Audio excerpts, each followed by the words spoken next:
Welcome, everybody, to the RotoWire Fantasy Baseball Podcast. Jeff Erickson here. Today is Thursday, May 6th. We don't have a May the 4th or Cinco de Mayo today. We just have a normal Thursday, May 6th.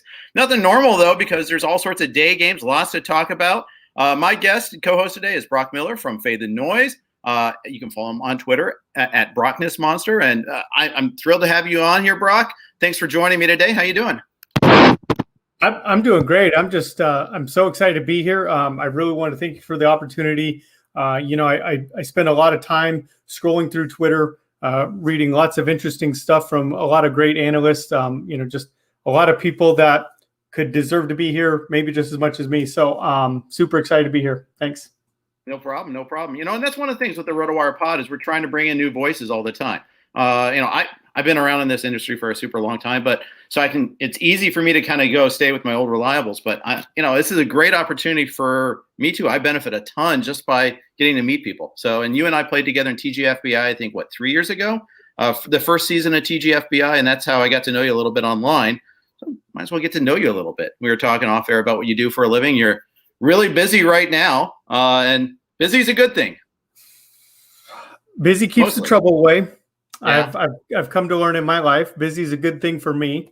But absolutely, real job sometimes kind of takes over things, and it's one of those things. When it rains, it pours. I hate those worn out cliches as much as anybody, but they've become worn out cliches for a good reason usually, and that's one of them. Baseball picked up right at the same time. My real job is just kind of taken off. It's been a crazy 6 weeks or so.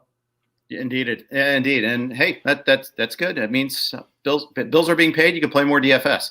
So you can look at it that way. Let's jump right into the news because it's copious. Starting off with John Meade. Huge outing yesterday with the no-hitter. One drop, third strike away from it being a perfect game. Meade is interesting this year because he's on an awful team, no bullpen support, little offensive support at times too, yet he keeps rolling. He's a top 20 pitcher in baseball right now, I'd argue. And I didn't argue that enough at the beginning of the season. In fact, I didn't argue that. I was staying away because of the team context. I wish I didn't. I might have to fly another L flag, my second of the year. Yeah. Means is really, he's somebody, I've got a long list of guys I missed on. Luckily I've got a big enough list of guys that I didn't miss on that most of my teams are still well within contention. But Means is somebody, I don't think I have him on NFBC leagues. I don't have him in ESPN. I didn't need to go there. But looking at the numbers so far this season, they look a lot what they did last year. And I guess it wouldn't have been crazy to maybe expect a little bit about, what we've seen from him so far. But I don't think we quite saw a no-hitter from him. Exactly. No, not at all. And the thing is, the way I see it too is, he's added velocity. That's the big thing. I think, he already had a sweet changeup, but when you add in that he's add that velocity, it just creates that difference between that and his changeup, and it's just taking it to another level for him. And there's another cliche for you too, another level. Yep. I'm trying to take a look because I can't even, most of these guys I can recall right off the top of my head where they were going in NFBC. So I'm seeing like an ADP of 222, and that's just a general ADP across all the different formats that they have there. 222 is going back there with Erod, somebody that was coming off of missing an entire season. David Price, same story, missed an entire season. Mm-hmm. Jordan Montgomery, James Paxton, a guy that we were hopeful. There's a lot of upside there with Paxton, but also a lot of question marks there, obviously, with him. And right there in the middle of those guys, we had John Meade staring right at us. Yeah, that's right. And there you go. And it's but you know what? That's useful to do that. Still means, okay, it's legit. You can trade for him in trade leagues. Obviously, in the NFBC, it doesn't help us. We can still use them in DFS and realize that, okay, this is real. This is legit. Even though if we missed it on some of our leagues, there are other outlets. I always find DFS is like the great FOMO equalizer. If I miss out on a guy, hey, still can use him. Absolutely. DFS can really be a good hedge for your season-long teams. Guys that you've missed out on, you could just take advantage of him in DFS. Means is one of those guys. He's pitched like a $10,000 pitcher all season long so far, and consistently, in 8,000, 9,000 range. So how often do you pay up for the $10,000 pitchers when you're playing, like if you're playing DraftKings with 2 starters? So that's a really good question, and something that, especially the last week or two, I've really been pondering. I've been playing DFS since I was trying to look it up the other day, so I knew for sure. The first screenshot that I could find was I think in 2013, and, wow. and DraftKings was pretty new then. And something that happens with DFS, it seems like at least with DraftKings is they retool their pricing algorithm every offseason. And every year it seems like it takes April to kind of figure out where the edge is. 2019, it seemed like every slate, it made a lot of sense to grab an ace and then find a guy that was like 5,800 that you figured could go 5 innings. That was the way to go in 2019. Most of my success in 2019 was doing something similar to that. Okay. So far this season, it feels a little bit different, and it makes sense. Take a look at the amount of pitchers that we have that are scheduled to start our $5,800 pitcher. Take a look at those guys. Most of them, you're going to be surprised if they go 4 innings. We didn't have a lot of that in 2019. It's been a lot harder to kind of do that stars and scrubs with, like on a site like DraftKings where you got to pick 2 pitchers. It's been a lot harder to do that. And, with the way that these teams are priced, there's not, I was also looking, weighted runs created plus, just kind of a general stat that kind of encompasses all the offensive output for a team. I was taking a look, and we don't have any of those offenses that have a 125 weighted runs created plus this season. Boston is first right now, and they're 15% above average, a 115. 115 would have put them like 4th or 5th over the last couple of seasons.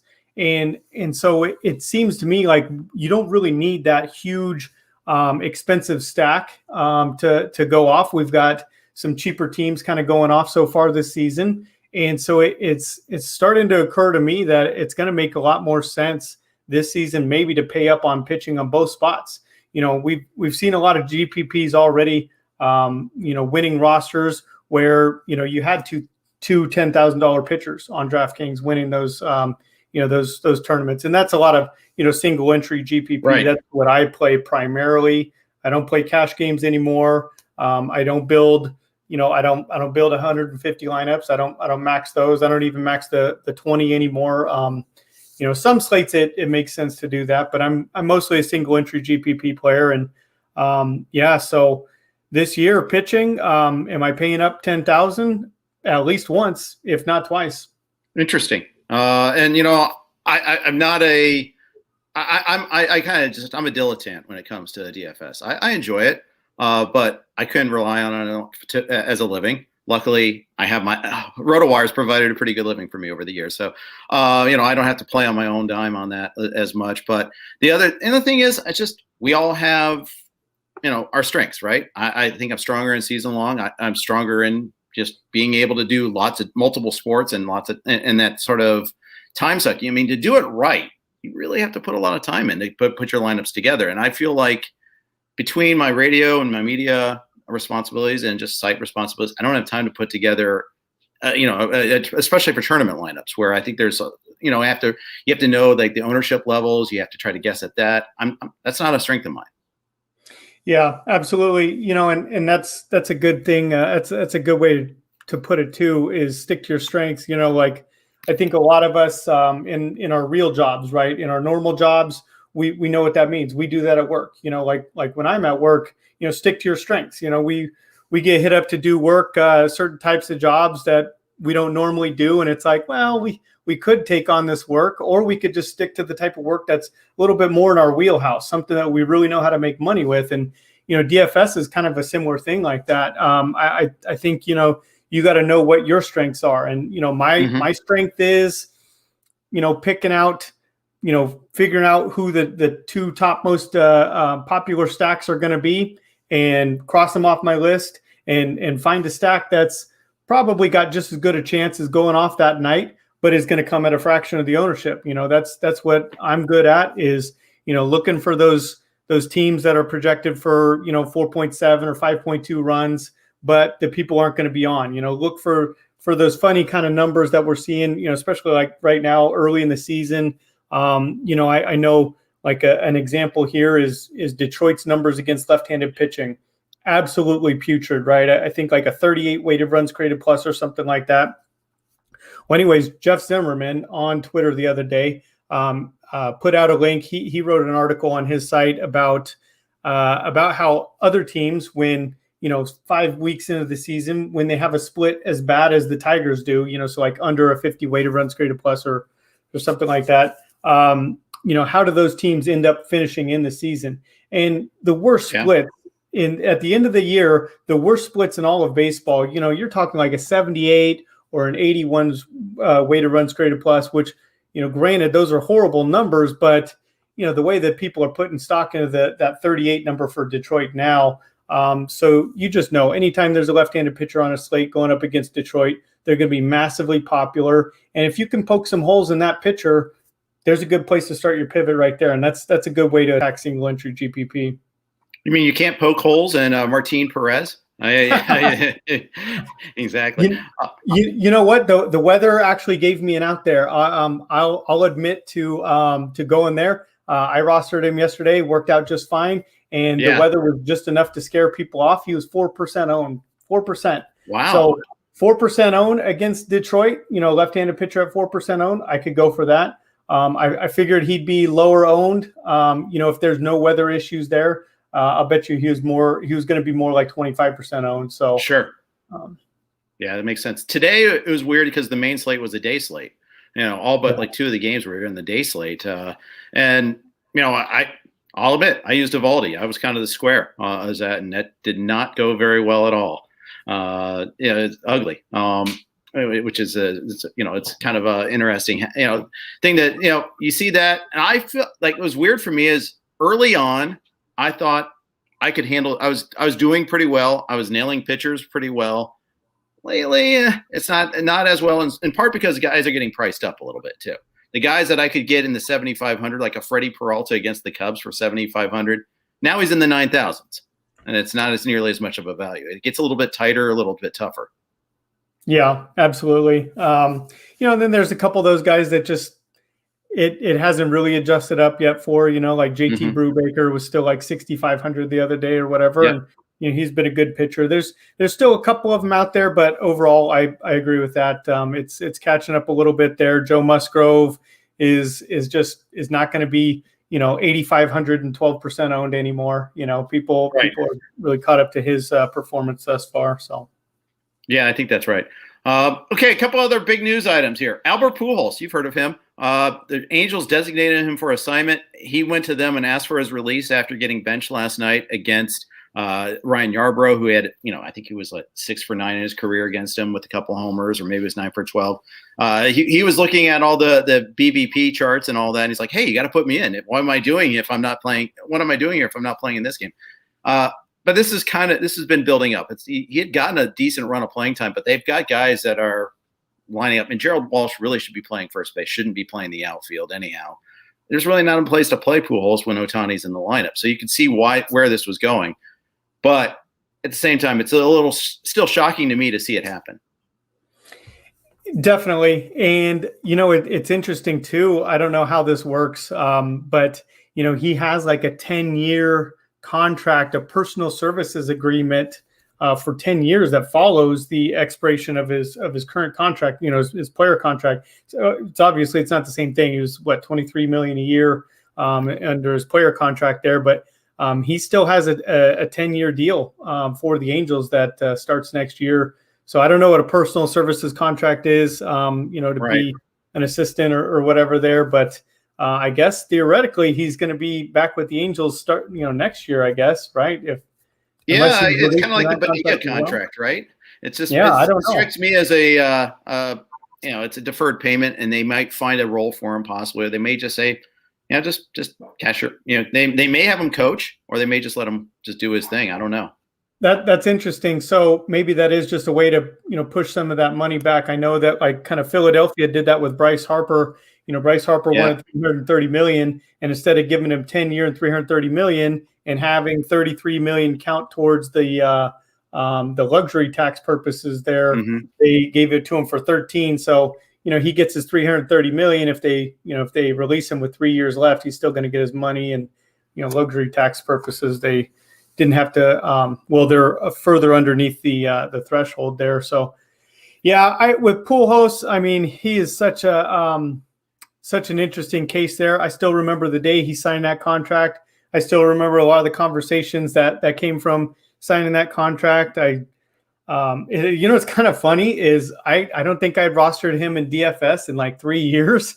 And I actually got a couple times over the last couple of weeks. I got like a $2,800 home run out of him a couple of weeks ago. He was hitting okay there. And, the Angels, though, it is interesting. I mean, he's just been bad, right? I mean, look at his weighted runs created last year, the year before.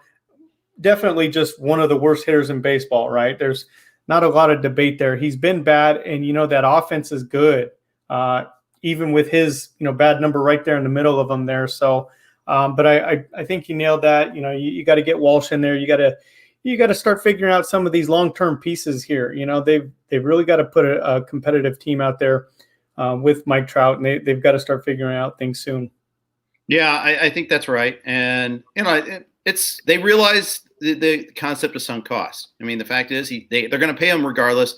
Why pay in your lineup too? I mean, they've been doing this for years, and in fact, they've been doing it in like key spots in the lineup too. Not just him playing, but often embedding behind Trout or a couple spots down. I mean, it took a long time for the kind of get to that realization, which makes you wonder like how much of this is driven by the owner, for instance, rather than at the managerial level. And finally, they had enough. Yeah, the owner's the one that forced that contract. That wasn't DePoto's idea. That was Artie Moreno's idea to sign that contract. So, I know Pujols he said a lot about, chasing the home run records, trying to move up the home run records and stuff like that. Mm-hmm. He didn't even say that he was necessarily going to be done playing after this year. So if he's released now, he's trying to find a job right now. Sure, of course. And that's why he was pushing on that. I've already seen people speculate about the White Sox because they've had a couple injuries, but position-wise, it doesn't really help them that much because they really need help in the outfield. That's where they need the help. They have plenty of first base DH types. And I can't think of a team out there that really needs a DH. The American League teams, last year the National League teams had to scramble a little bit for it.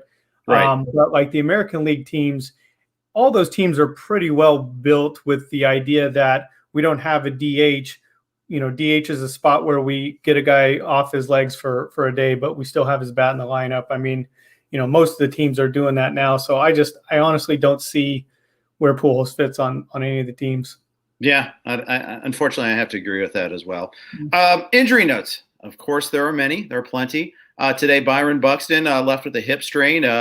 We all know Byron Buxton gets hurt. That's what he does. He's having an amazing year, but he's already missed time on a couple different issues. And hopefully this one in particular is bad. I won't ask you about the injury so much as, Buxton, how do you put a value on him for the rest of the year, knowing that this is part of his package?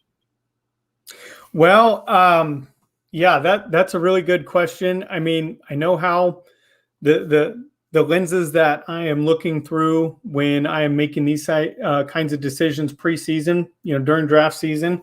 And normally I'm looking at this like, okay, you get Buxton, an elite player when he's in there. And when he's not in there, what's the replacement, and you kind of try to put those numbers together and what kind of player comes out on the end there. What's interesting though is, outfield's been tough. And just injuries in general. Buxton's hurt, but so is everybody else. Your right. Replacement for a guy, if you've got Buxton, if he goes on the injured list, you're not replacing him with a decent hitter. If you had asked me this question 6 weeks ago, mid-March, my answer is probably different. Then it's like, oh, okay, you grab somebody off the waiver wire, or if it's a DC or something like that, you're going to have somebody decent. I've got DCs where if I drafted 6-7 backup outfielders. I've got DCs where if I get an outfielder hurt now, I've got nobody to replace him with. I'm already taking zeros. So, there's just so little depth out there. Every year we get a little bit more heavy or team offenses are a little bit more dependent on platoons. So there's just not a lot of replacements out there. Yeah, I wholeheartedly agree. I'm just stunned at how many outfielders in particular. Scott Jensen and I always talk about this. Hard to find good outfielders. I'm thrilled when Harrison Bader is out there, and he's Harrison Bader. He's playing on a pretty regular basis, though. He can get you some power, some speed. Okay, sign me up. I'll try to get him. I think I got stuck with Brandon Nemo active this week because I had nobody to replace him. He was day to day, and it's like, okay, I had two other outfielders on my bench, and this is one of my main event teams. And there's just Tim Schuler and I, who run a team together, and it's like, okay, I guess we should have cut one more guy, but you can only have so many outfielders. On Twitter a couple of weeks ago, I think you were part of this conversation too. We were all having a good laugh about it, where it was one of those situations where you got so many guys that are hurt. You're trying to put somebody in the lineup, just hoping, hey, maybe they come back from the injury list, a couple days earlier. Maybe I can get Wednesday and Thursday at bats out of them. Right. Yeah. I mean, and then you had this tough decision this week. What do you do with Christian Yelich? Okay, he's in the lineup Monday. Let's put him in. Boom, we're back, baby. Let's go. One day later, he's back on the IL. Come on. I mean, I feel bad for him. I mean, of course, obviously, but it's tough. And then you can't even bench your slumping guys when this happens. And, sometimes you've got some guys that are marginal, questionable guys, but playing time's king. I mean, you just need some sort of counting stats. Yeah.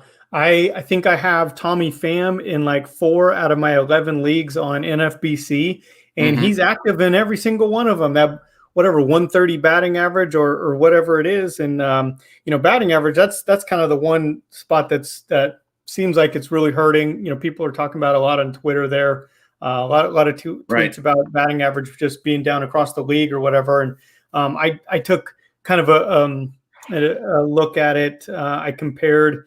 I made like tiers, like 300 hitters, 200 hitters below the Mendoza line, and the amount of hitters that are below 200. I think, most other years you're talking between 11 and 13% of qualified hitters under 200 at this point in the season, 5 weeks into the season. And this week that number, or this year rather, number's up around like 18%. So 70% more hitters hitting under 200. And it's been tough to deal with. Yeah. I mean, median batting average in the NFBC main event is 245. 245. I mean, a 260 hitter helps you. It's not just okay to have a 260 hitter. You're like psyched to get a 260 hitter. It's wild. And then, so when you get a slumper, I mean, it's, and then combined with the injuries and the batting average problems, sometimes you just got to roll with it. We had a question here from Lancer, who asked a couple questions about a question about a couple outfielders. Quick opinions on Lourdes Gurriel and Victor Robles. Robles, let's start with him. He's hitting 224 right now. This is heading into today's game, which just ended. They lost 3-2. I don't know what he did today, but he's got no homers. He's got 1 stolen base. He's been caught 3 times. He's not even running well when he runs.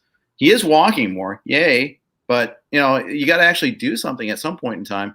He's got 3 extra base hits, and none of those are homers. He's lost that leadoff spot more often than not.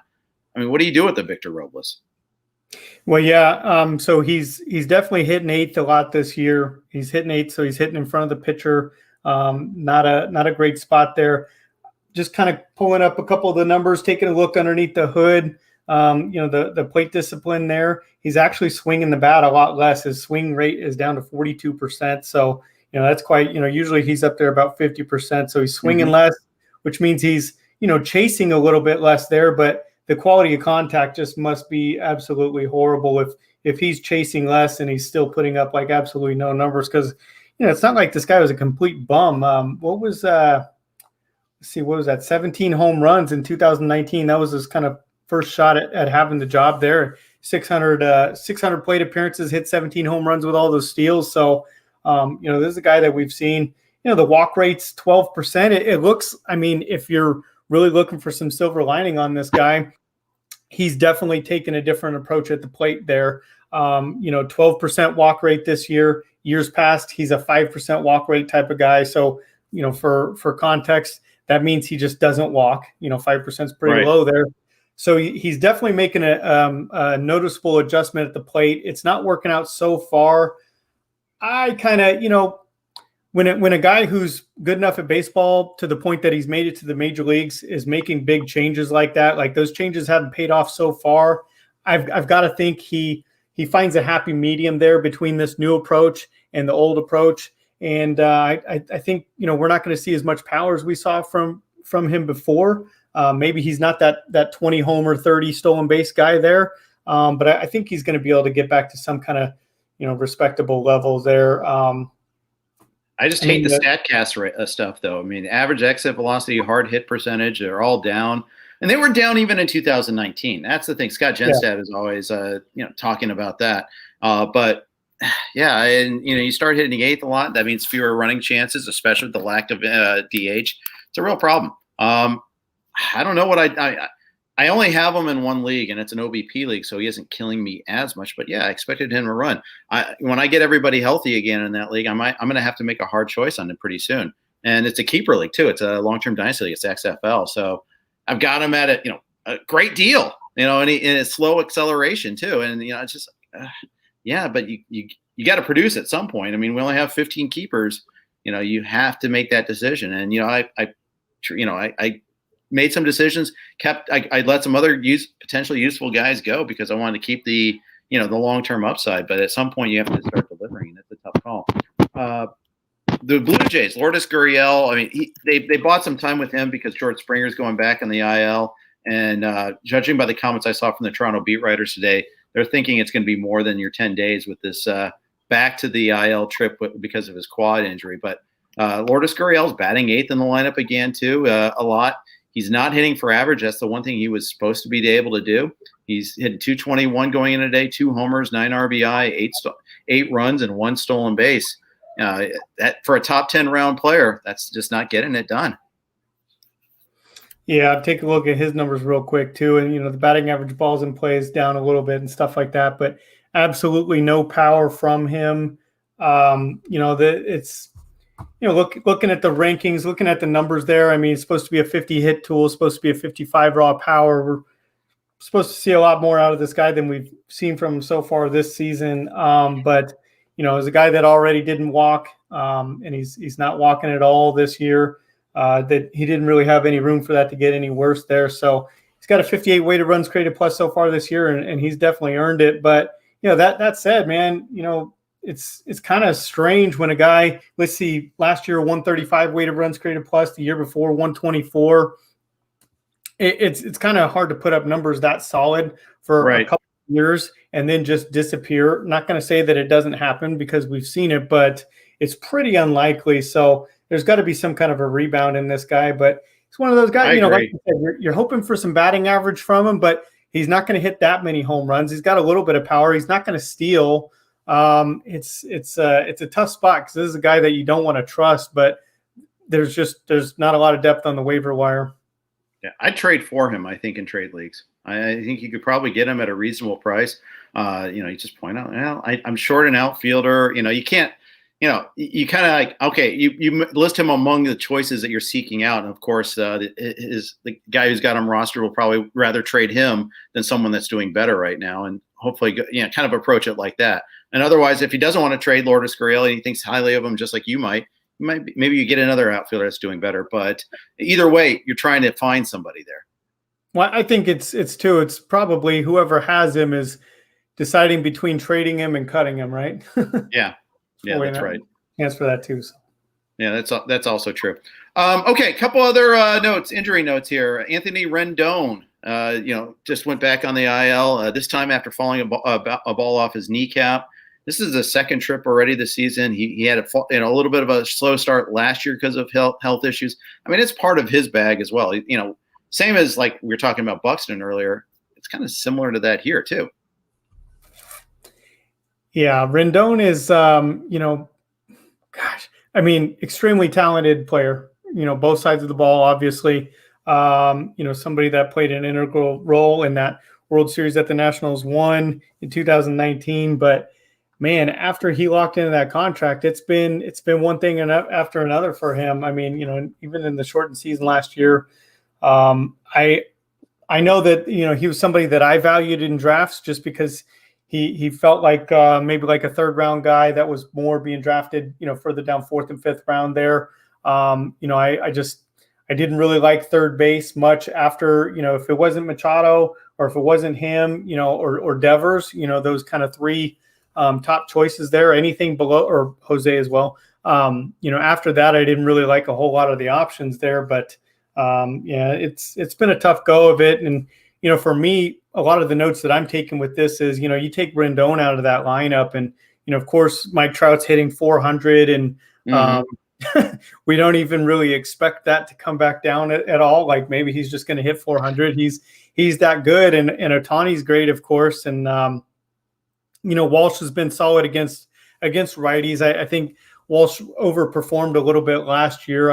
I'm a fan of Walsh in DFS in certain scenarios there, but that lineup's getting a little, watered down there. So we'll see. Maybe they can call up, Joe Adell, somebody who was obviously a horrible debut there, get some reinforcements for that lineup because, the Angels performed pretty well this year. But if Rendon's going to be out for a while, I don't want to see where that ends up.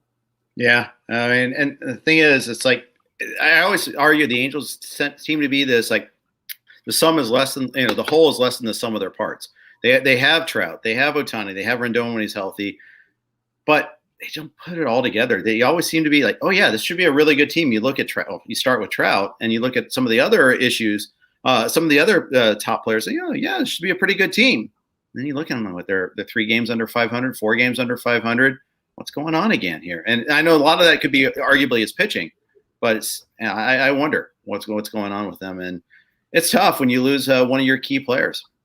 Yeah. They don't have a lot of room. They don't have depth. They're kind of the anti-Dodgers, right? The Dodgers usually, somebody gets hurt and they're going to replace him. Like last year, if Turner was hurt, they replaced him with Edwin Rios, who's a guy that looks like somebody with regular playing time could post like a 300 ISO or something like that.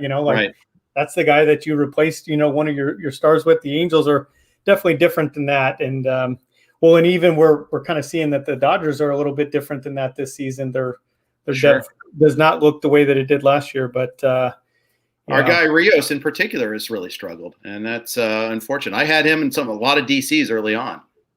Yeah, especially early on, he was a great target there when we didn't know that Turner was coming back or not there. I think I've got him in a couple, and I what is he like 0 for the last 30? Like something like that. Horrible. And if it isn't bad enough that the guy's 0 for 30, I watch pretty much every single Dodger game. So I've gotten to watch every single one of those 0 for 30, and they're horrible.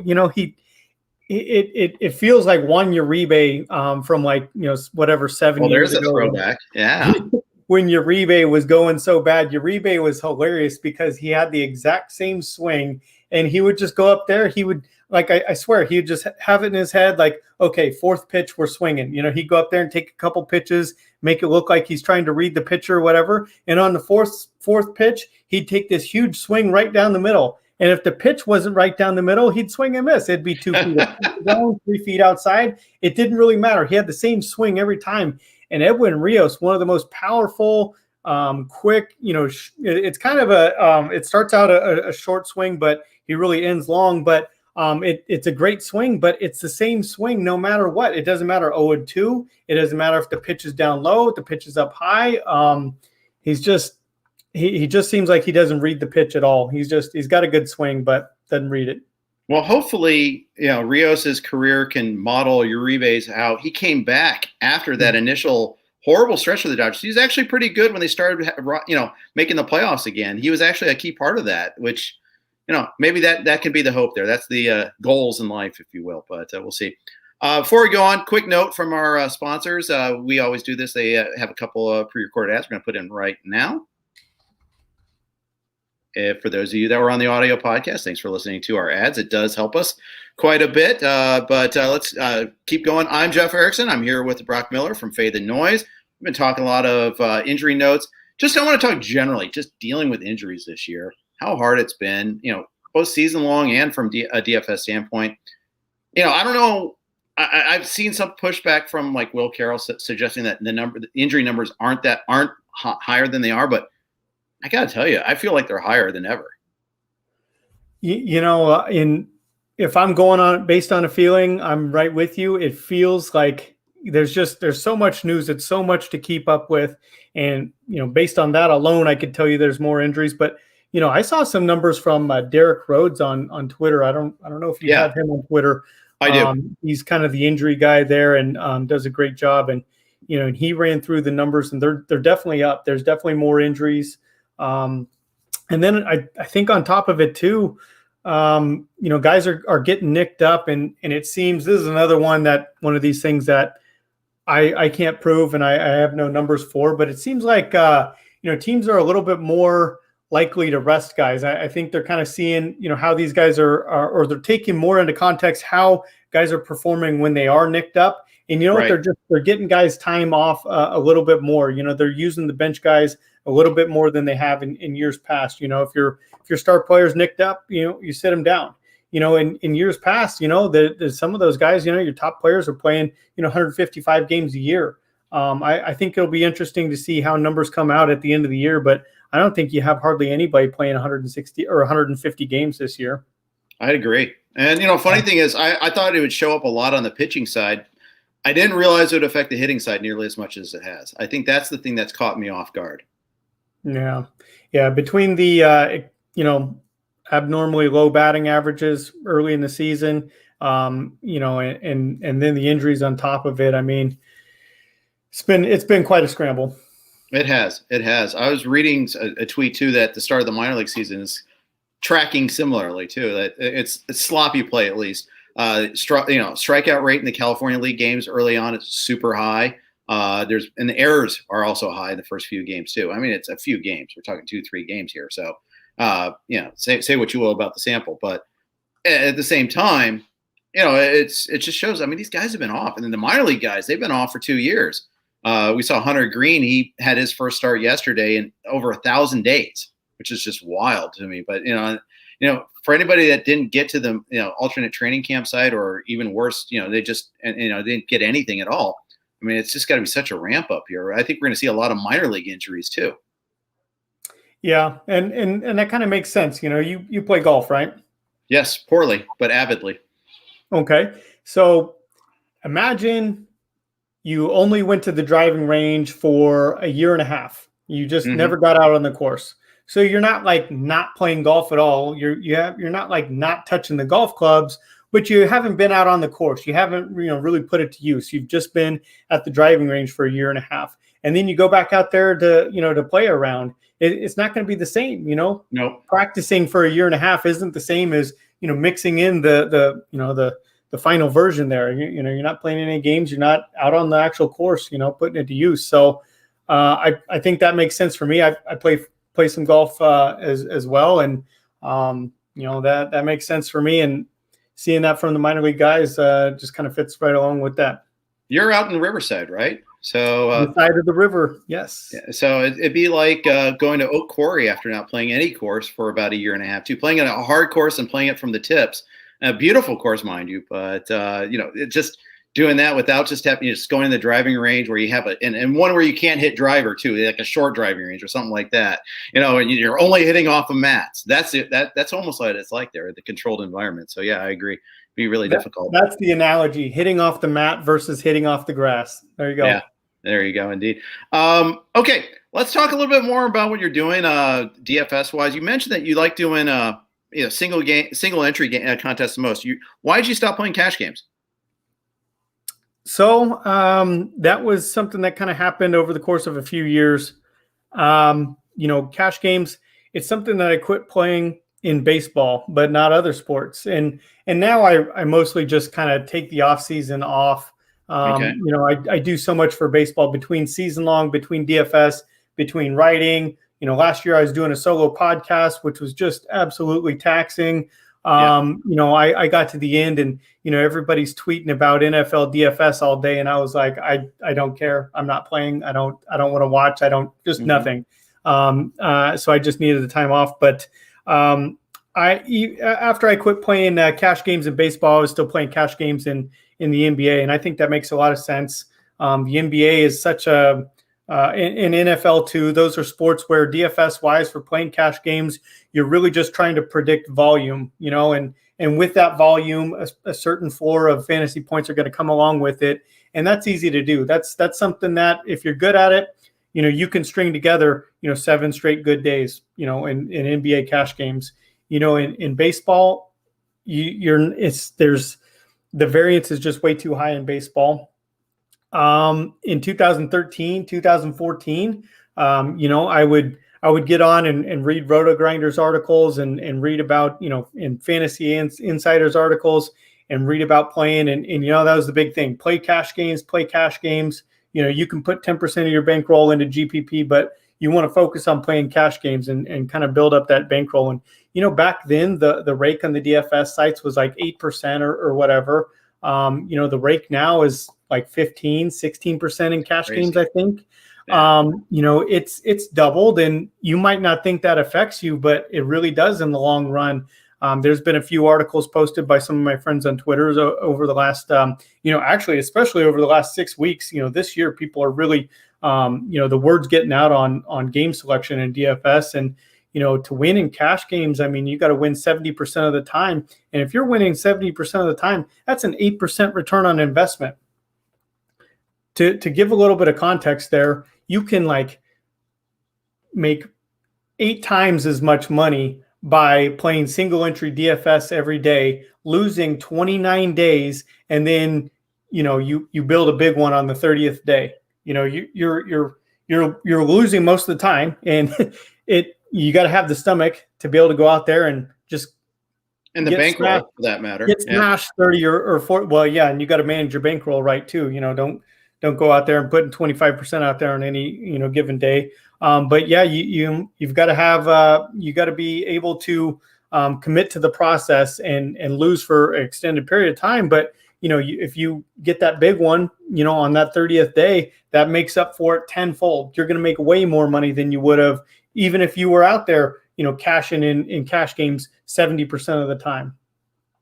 That's a really arresting number. 70% of the time is what you need to win in cash games. That blows me away. Because that used to be like the safe harbor. Like, okay, play a lot of head-to-heads and you can play lower rate games like that and you can get by. But that's really eye-opening. Yeah, cash game. Everybody. I try not to jump on Twitter and poo-poo the whole thing in front of everybody. And there really are plenty of people out there that just enjoy the idea of cash games and enjoy the process that goes into cash games and stuff. But anybody that hits me up in private, like, hey, help me out with some DFS. Hey, help me out with DraftKings or whatever. First thing I tell them is, okay, if you want to just focus on one lineup, that's what I do. If you don't have the time to build 20, build 150 lineups or whatever, if you're only building one lineup, then, put that lineup in smarter contests, so, single entry is one thing, but I'm not talking like the $5 single entry, because even that one, there's 4,000 entries in there. Winning that one, you're going to have to come up with pretty close to an optimal lineup to win that one. So my advice is, stick with single entry GPP. Be able to really get paid when you come up with the big one on that day. But for most of us, trying to win a GPP with 200, 300, 400 people in that contest is probably a good target. Stick to those ones, and if you want to play a little bit less money, if you're a little bit more of a casual player, say you're only playing $15, get in there. FanDuel and DraftKings both have these contests where they limit it to 100 entries or whatever. Come up with a pseudo cash game lineup. Maybe think of a good pivot in there here or there. If you really sense some bad chalk on one of the pitchers or whatever, then that's a good place to kind of pivot there. But stick to a lineup like that, and stick to those contests where you're only trying to beat 100 people. You're going to have a lot more success doing that. That's something where you can go out there and win one of those every couple of weeks.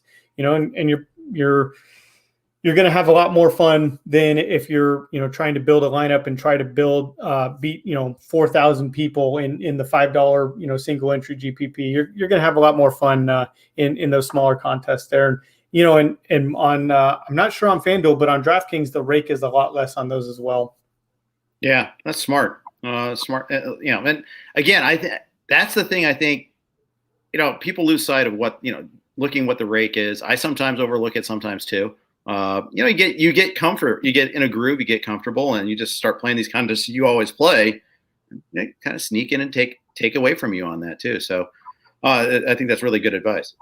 Well, and it's interesting too. I mean, talking about the rake, like in cash games, you need to win 70% of the time. Change that to you need to win 60% of the time. That's a big difference right there. Think of it in some other terms. Maybe Garrett Cole, like today, what was Garrett Cole? 10,200, something like that. Like that on DraftKings, like just over 10,000. Well, what if he was only 9,000 today? You would have had to have used him, right? 10,000 against a team that doesn't strike out so much. There's a little bit of a debate there, but right. Reduce his price by 10%, like 9,000. Oh, he's got smash. You're going with that. So if you're going to be able to improve your odds by 5%, improve those numbers by 7%, it might not seem like a lot, but you got to take advantage of those kinds of things. Yeah, absolutely. And he was 10.5, by the way. I just looked it up, but at least on DK, I don't know what he was on FanDuel. But that's just the thing, and that's a great point too. And yeah, it's knowing that and knowing the math behind it is probably what separates a lot of the winning players from those that are just dabbling. Yeah, it's one of those things, and single entry GPP, especially if you're talking about a contest with 100 people or whatever. You're going to be able to pull up the numbers and look at the Vegas odds, look at the implied, totals there. And, you're probably going to have 3 teams that day that are projected for, 5.5 runs or 5.2 runs or whatever, where it's the Yankees are at home against a lefty or something like that. There's probably going to be 3 teams. And, a lot of the ownership rate is going to be based on what the different websites algorithms are pumping out. And a lot of the projections that come out lean on those Vegas numbers quite a bit. So that'll kind of give you a good guide as to which teams are going to be the highest owned teams. And, on those days where, the Yankees are projected for like 5.7 runs or whatever, if it's a little bit of a shorter slate or something like that, you can expect those guys to be probably, 40% owned, right? So just look at things through those lenses. That's the one pivot that you might have to make that day that'll make the difference. You take a look at that where, okay, I do like the Yankees and I do think they're going to score some runs. They're in a good matchup there, but maybe it's summer weather in LA and the Dodgers are at home against a righty. That's a team that can, really get to a right-handed pitcher as well. And, maybe you're looking at things and the Dodgers are only projected at 5.2 runs. Well, all the algorithms are going to push people towards the Yankees. Those teams, what's really the difference in projections between those 2 teams on that slate? It's probably not a whole lot different, but the ownership rates are not going to reflect that. So that's kind of the single entry GPP strategy that I employ. Just take a look and cross the 2 most popular ones, or maybe on a slate cross off the 3 most popular teams, or there are those slates where you've got to be able to admit that, hey, the Yankees are going to be popular, and that's just not chalk that I'm going to be able to avoid today. Yeah, for sure. And that probably is a little bit more art than it is science sometimes, I got to imagine. You just have to have that feeling, I guess. And that comes with experience and comes with playing a lot. Something I'm still working on the DFS side of things. I want to talk a little specifics on Dodgers, but first, a quick note from our friends at Moon Baseball Road Trips. The complete guide to all the ballparks with beer, bites, and sites nearby. Arriving just in time for the 2021 season, this brand new Moon Travel Guides book is the ultimate guide to baseball. This book is as much a travel guide as it is a dive into the classic American road trip, vibrant fan communities, baseball history, and of course, the 30 incredible MLB cities. 7 road trip routes with detailed itineraries. It's organized by region, so you can drive a loop through the Midwest, cruise along the West Coast, or hit the ballparks from Boston to DC. insider advice for visiting each ballpark. So not just how to catch a game, but tips on snagging tickets, securing the best seats, and insider scoop on the best bars and restaurants nearby. This insider scoop comes from author and lifelong baseball fan Timothy Malcolm. He served as the senior writer and editor at Phillies Nation, written stories for the Hardball Times, and has been featured on Mets blog and Yahoo's Big League Stew, that is. He's also hosted 2 baseball podcasts himself, including the Phillies Nation broadcast. To write this book, Tim hit the road and explored everything from Boston to Seattle to Phoenix and the Bay, bringing the experience of the game to the readers across the world. For the ultimate baseball experience this summer, order your copy of Moon Baseball Road Trips, available at online retailers and your local bookstore or at www.moon.com. I'm Jeff Erickson here with Broc Miller from Fade the Noise. Broc, have you done any good baseball road trips? Yeah, so I actually try to do a few road trips every year. I spend actually most of my weekends doing some kind of a road trip, whether it's baseball related or not.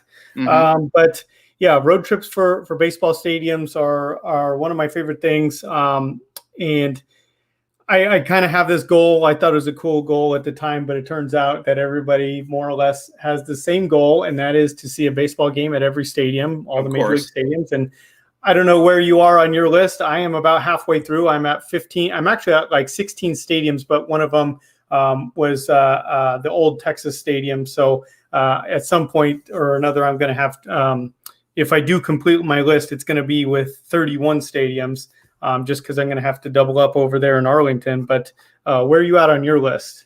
Yeah, so I've got a similar problem, except it's a bigger problem. I've got like 20 plus stadiums, but at least 5 or 6 are no longer, including my favorite team, the Reds. I have not been to Great American Ballpark. I'm a horrible fan, obviously. But I've done like the old St. Louis Stadium, but not the new one. I've done the old Baltimore Stadium, but not the current one. You know, I'm old is kind of what I'm saying. But, you know, I've done most of the West Coast. The only one I haven't done on the West Coast is Oakland. So I will try to do that sometime. I've done both San Francisco's. I've done both San Diego's, Dodger Stadium, Angel Stadium, obviously. I've done Seattle, which was pretty awesome, but have not done Oakland. I was in Denver we did a family road trip this last summer, which was awesome. Denver is part of it, but of course we just walked around the outside of Coors Field. It doesn't really count, which is unfortunate. But I really want to do a series of road trips. Might have to wait till the kids are done with school, but at some point we'll do that. But yeah, I love baseball stadiums. Love doing all sorts of them. I've been to 43 states also, so trying to get all 50 states, all 30 stadiums. Yeah, that's awesome, and that's funny you say that. I'm the exact same. I've been to all the West Coast ones, except for Oakland. Yeah, not exactly. You know, the thing is, if I went with Jen's dad to an A's game, it'd be a blast. You know, I was going to say, no offense to Scott, but yeah. But it's hard to want to go to that stadium, especially if they're seeking a new one out anyhow. Although that seems like that's never going to happen. It's like the white whale trying to find a place to build a stadium. No one wants them. Yeah, and that stadium too, I think it's probably the general consensus amongst all baseball fans. Well, at least, you know, ones that know and care. If you had to just kind of make a list, if you only got to go to like a couple different stadiums, that's probably the one that's least likely to make it on your list, I think. Yeah, I think you're probably right about that. I want to talk about your Dodgers, though. You are a Dodgers fan. This was a tough week. You know, I was actually out with a few friends last night and a group of people, and all Dodger fans. They're all going kind of, you know, they were rooting on like it was a playoff game. It was, I think there's this edge to Dodger fans right now, like, gotta just get off this tonight. You know it's coming. You know, like you win one, they're going to be fine. It's like we'll be back on track. But getting that one has been just really a hassle lately.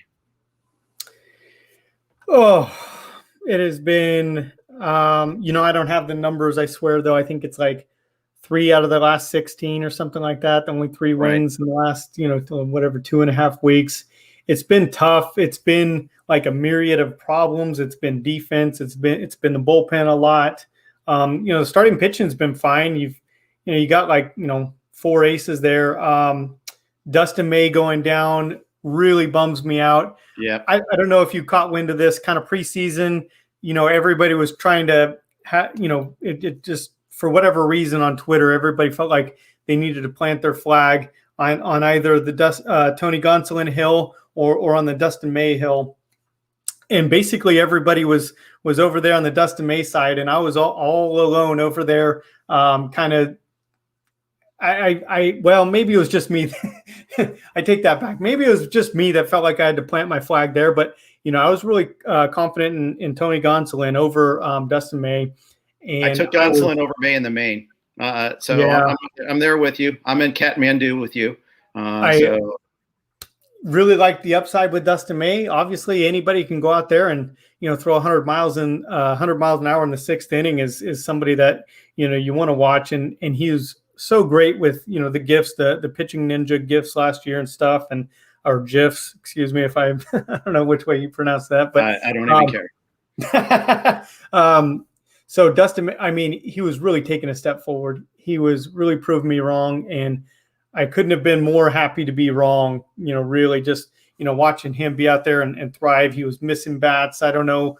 They really just changed around the way that they were attacking hitters with his arsenal, and just not shocked that a team like the Dodgers was able to figure that out for him. And then he gets hurt. Looks like we might need another hill. I mean, Gonsolin might come back. They're saying in like 3 to 4 weeks, and they're hoping to get him up to 4 to 5 innings. We might have to go find a little molehill, a Hosea Gray molehill, or Mitchell White. I don't know. I remember seeing Mitchell White pitch in Rancho Cucamonga like 3 years ago, but he's not bad either. I mean, but it's just kind of funny that a team with so much depth is just running thin right now. And I think they'll get some of these reinforcements back, but when their depth guys aren't performing, we talked about Rios earlier, it really stings. And I think they've had like 12 pitchers go on the IL. Alexander went on today. Although they did get Joe Kelly back today. So, it's a trade-off, I suppose, but it's just, they've been really pushing that depth angle this year. Yeah. They've had to dip a little bit deeper in the well than I think that they would have liked to, obviously. And, guys like Luke Raley, Sheldon Noisy had a good couple days, but I don't know. He's somebody that I think long-term, if you could, ship him off to a team that could just kind of let him play every day and let him develop a little bit more, I think he could be a guy. I don't know that the Dodgers are really going to be able to afford him that opportunity, but so he hasn't been much. Raley is another guy that, I think he's a similar situation there. They've already called up DJ Peters, who is just definitely feels like that guy that's going to be able to hit 30 home runs in the minors, but it's not going to translate to the major league level. I think they're really seeing there that, letting Jock go, especially I was surprised. I don't know about you. I was surprised. What was it? 1 year and $6 million with Chicago. Yeah. If the price tag was that low, why didn't the Dodgers just bring him back? Yeah. Of course, if he was going to go out there and get a big deal, then I can see like, okay, you're the Dodgers, you're going to find somebody or whatever. But for 1 year and $6 million, come on. I think that they're kind of hurting there. I feel like they, injuries aside, they had capably replaced Kike Hernandez. Zach Mckinstry was playing pretty well there, and he's a guy, he hasn't put up any flashy numbers in the minor leagues, but I think you can look at some of the underlying numbers, that walk rate and some other things like that. Mm-hmm. And I think you could see that Mckinstry is a guy who is going to be a solid major league player. He's probably not going to be an everyday player at any one position or whatever. But I think he's going to kind of go the way of Kike Hernandez, be a useful utility guy that they can use for a couple years. And then eventually, maybe he can move on to another team that wants to play him every day or whatever. But definitely a capable replacement for Kike Hernandez, but they did not find the replacement for Jock. Yeah, and unfortunately, when the replacements get hurt, it's kind of a problem too. When McKinstry goes down, that's tough.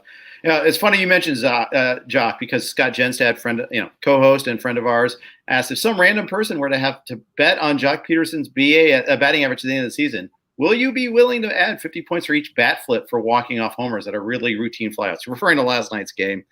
I think the wind had a lot to do with it, but yeah, it's so funny. He thought he had a monster shot, and it didn't even reach the warning track there. And he had this look of like disbelief on his face. The whole bar kind of erupted too last night when he hit it.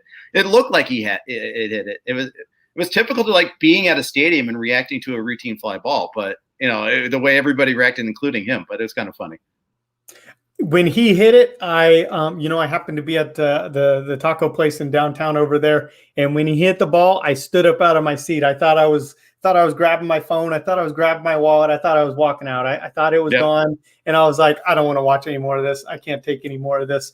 I started to get up, and it was caught. I mean, it fooled him. It fooled me too. I thought he got it, but so a little bit of perspective or a little bit of background there. Scott and I have a bet. We made a side bet in the preseason about Jock Peterson's batting average. Yeah, this was kind of a behind the scenes bet there. We were having a little bit of a discussion there, and I was excited about the idea of Jock being able to play every day and where he was being drafted. At the time, he was being drafted like 350 overall. It's pretty early in the draft season, but he was, way down there, for a guy that could go out there and hit 38 home runs again, like he did 2 years ago, especially if he was going to be able to play every day. But I also thought the other side of that coin was, hey, if he's going to be playing against lefties, that's going to hurt his batting average even more. He only hit $190 last year.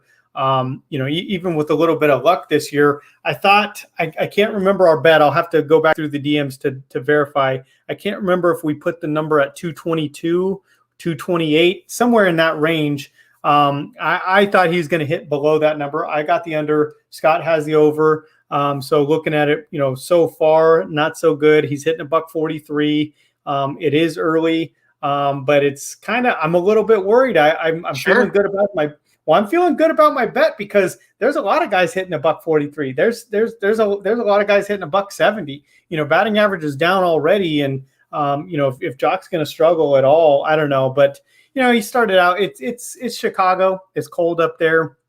It's going to warm up. They're going to have those games where the wind's blowing out there. I think. Jock's definitely going to rebound. I hope he does. I made this bet sort of against him in a way as a hedge because I drafted him a lot in a lot of. Well, and in spring training, you were probably feeling pretty good too. He was killing it in spring training. He was mashing. He looked like he was going to make the Dodgers sorry. So, yeah. I hear you. It's still time though. I mean, the weather. I mean, the Cubs have played in a lot of crappy weather. They have some of the extreme slumpers out there. I don't know. I think there's plenty of time for it to turn on. He just has to stay out there long enough. I think that's the big key is just staying healthy. But I think it's coming. A couple other questions before we wrap up here. Fantasy Football Ninja asks, when do you think Eloy will be back? Worth a stash in a redraft? Unless you have an IL spot, no. I think if you have an IL spot, sure, park him. But I wouldn't go out and try to find to pick him up. I don't see him coming back until August, maybe even September. So hard to tell with the long-term injury like this. Yeah, I think we're probably 2 months away from having to make that decision. Maybe maybe late June, people start, thinking about it. I think you got time to kind of wait and maybe hear some news on it a little bit there. Maybe in a normal year, yeah, sure. Go for it. Like in a normal year, go pick up Chris Sale right now. Right now, you need all those bench spots. There's so many injuries. There's so many players being platooned. A couple points that we've already, made these points already, but they're going to apply again here. There's a lot of reasons why you need every inch of that bench. Yeah, you sure do. You play a lot of games in the NFBC platform, whether it's a DC. I know you're at least in one online. I think and obviously TGFBI, and you just know the stashes kill you after a while. I mean, yes, everybody remembers Mike Trout, right? Okay, you stashed him, it worked out great. What about all those other guys that didn't get the call up right away? It's tough. I'm holding on to Wander and in a DC, it makes sense a little bit, but it's tough. You're holding on to those stashes. Meanwhile, you're losing all those at bats from guys that are hurt. It just adds up after a while. Yeah, no doubt. Most of the leagues that we're kind of looking at these for, the OC championships, TGFBI, those kinds of leagues and stuff like that, you're looking at a pretty limited bench, and you need that because, not only for those injuries, I mean, the stuff that's just happening on a daily basis, it doesn't feel like in years past, getting in there and adjusting rosters for the weekend series was quite a big deal. I mean, every single one of my rosters, I have to take out a hurt person for the weekend series every single week. I would do that. I always felt like in years past it was going a little bit above and beyond, where I'd get on there Thursday night and kind of roll through and look at matchups like, oh, okay, you're going up against the Nationals. You're going to see Max Scherzer and Steven Strasburg or whatever. Like, okay, things aren't looking good for you. Who else is on my bench? I felt like I was going above and beyond to do that. This year, you've got no other choice but to go through there because you're pulling out hurt guys. Yeah, I think you're right. I think you're right. It's like, it used to be like, okay, well, we can look at platoons. We can, oh yeah, good ballpark. We'll choose that. We have choices. No, it's just like, I don't want to take a 0 here. I don't want to take a 0. Then, sometimes, and then of course the guy gets hurt on Friday night. It doesn't matter anyhow. But so it goes. Last question. Nate asks, Madrigal for Matt Chapman. I answered this on Twitter, but I want to get your thought. AL only 2 reserves, one of which he has Wander Franco stash. He has Fletcher, Nicky Lopez, and Lurie Garcia eligible for second base. So it feels like he can spare him. Would you trade Nick Madrigal for Matt Chapman? I kind of I didn't end up with a lot of Matt Chapman through draft just because I was a little bit worried about that offseason surgery there. But yep. He's looked okay. He's hit, probably hitting a $180 like everybody else there. I looked at that question on Twitter, and my answer is a little bit less about him, and it's more about Madrigal. Madrigal looks kind of the way that we thought he would. He's got no home runs. He's hitting 300, but he hits 9th in that lineup. It's not a lot of chance for him to move up there. If he's going to hit an empty 300, the big thing with him, and I think you're going to notice this as well, he's stolen 1 base so far. It's not like he's only been on base 3 times. Like, come on, 1 stolen base with all that speed. He's hitting 9th and he's not running. He'll probably run a little bit at some point at least. But who was the other options? The guy had somebody else at second base who. Yeah, he's got Fletcher. He's got Lurie Garcia. Yeah. He's got like 3 guys that are eligible at second. So it's not like you'd be short there. I mean, they're not. It's an AL only though too. So keep that in mind. It's like playing time's king. I get that. For me, it's a snap call. The only thing it'd be is like, okay, I'm hurting on batting average, and you don't want that because Chapman's going to hurt your batting average comparatively, but you're going to get so much more. And I'm looking at Chapman's game log too, and he's starting to come around. Like in the last, I think he's got like a 900 OPS in the last 14 days, 8 something in the last 21. So after an awful start dealing with that hip injury, seems fine now. Yeah, no doubt. And David Fletcher is gonna be a guy. It's not. You weren't playing Madrigal at third base anyway, so I don't know what the other option at third base is there, but it's not like Madrigal is going to hit 340 and you're going to want to replace David Fletcher with Madrigal because David Fletcher is probably going to be hitting 320 for you.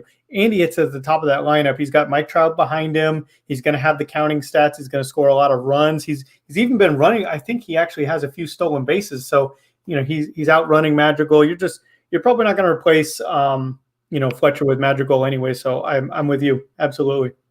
All right.